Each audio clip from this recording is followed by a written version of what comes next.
My name's Darek. I like puppies and slow walks on the beach.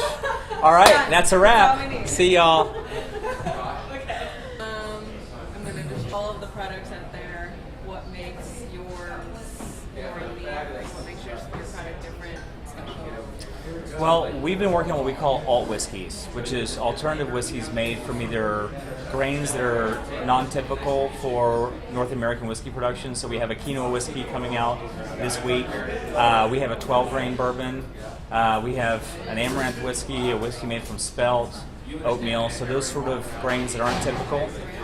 We also have a lot of smoked whiskeys that use smoke sources besides peat. So we have a cherry smoked bourbon, we have a triple smoked whiskey, and we have an oak smoked wheat whiskey coming out probably early next year.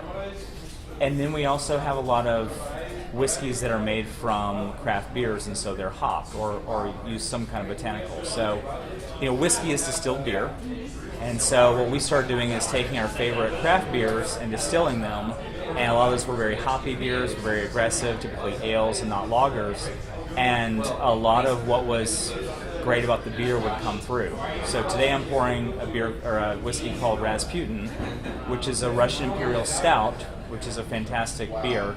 And when you distill it, the intense maltiness of the beer and the intense hops comes through and makes a very unusual whiskey.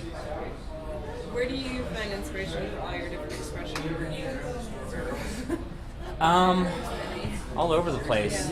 I think I started off as a home brewer making beer, wine, and sake, and so I think I get a lot of inspiration from places that other distillers don't. So my homebrew background with beer making, I use a lot of malts that are used very commonly in brewing, but not so much in distilling. And so there's some great chocolate malts. There's some very aromatic malts. Biscuit malt is one of my favorites because it has sort of a toasted bread character to it. And so we tend to draw from places, because of our brewing background, that a lot of distillers don't go, who tend to use two-row barley, wheat, rye, and corn. And so we tend to pull from a lot of other sources.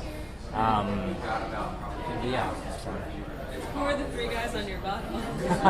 Well, there's three business owners, and so it's the three of us. I'm a big Reservoir Dogs fan, and so I wanted a very high contrast logo. When we were first starting our distillery, a lot of the labels that we were looking at had this old-fashioned, old-timey, on the label it would talk about aging and a process handed down from generation to generation. And to me, everything just screamed old, and we wanted to have a label that screamed new, and we wanted to not associate with most of the whiskeys on the market. And so that's why we went with a very high contrast, black and white, and very different look. So. Anything else you want to just kind of say about products? Sure. We have a wormwood whiskey coming out later this year that I think is a really unique product, because we've essentially taken wormwood from absinthe and we've distilled a wit beer, which is a Belgian white beer. Anyways, it's a really out there whiskey. I think that one of the things that we decided early on was that if it's been done before, we don't want to do it.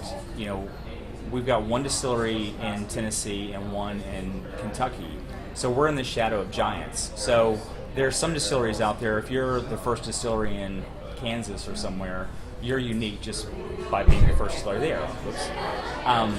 But for us, we don't have that, and so to differentiate ourselves, I think we wanted to go for very unusual whiskeys. And if you're doing a lineup of bourbons, sometimes it's hard to tell them apart.